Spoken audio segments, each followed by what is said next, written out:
મધ્ય પૂર્વ ક્ષેત્રમાં હાલમાં જે પરિસ્થિતિઓ બદલાઈ રહી છે તેના અનુસંધાને ઘરેલું જરૂરિયાત માટે પૂરતો એલપીજી ગેસનો જથ્થો સુનિશ્ચિત રીતે વિતરણ થાય તે માટે રાજ્ય સરકાર અને જિલ્લા વહીવટીતંત્ર બનાસકાંઠા દ્વારા સતત મોનિટરિંગ કરવામાં આવી રહેલ છે. સમસ્ત બૃહદ બનાસકાંઠા જિલ્લામાં 37 જેટલી ગેસની એજન્સીઓ આવેલી છે અને આ તમામ જે ગેસ એજન્સીઓ છે એ મુખ્યત્વે 3 ગેસની કંપનીઓ મારફત પુરવઠો પૂરો પાડવામાં આવે છે.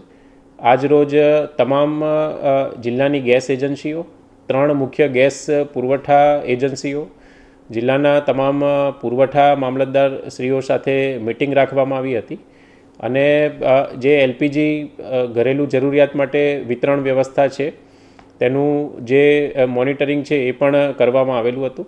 હાલમાં બનાસકાંઠા જિલ્લાના તમામ ગ્રાહકોને કોઈપણ જાતની અફવામાં આવ્યા વિના જરૂરિયાત મુજબ જ ગેસ સિલિન્ડર લેવા માટે વિનંતી કરવામાં આવે છે તથા 2 બુકિંગ વચ્ચે સરકારશ્રી દ્વારા 25 દિવસનો સમયગાળો રાખવાનો નિર્ણય પણ કરવામાં આવેલો છે.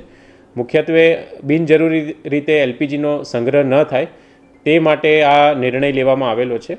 આ ઉપરાંત જિલ્લામાં કોઈપણ ઇસમ દ્વારા એલપીજી સિલિન્ડરનો અનધિકૃત સંગ્રહ કે કાળાબજારી કે નિયત કરતાં વધુ ભાવ વસૂલ કરતા જણાશે તો આવશ્યક ચીજવસ્તુ અધિનિયમ અને એલપીજી કંટ્રોલ ઓર્ડર હેઠળ ફોજદારી પગલાં પણ લેવામાં આવશે.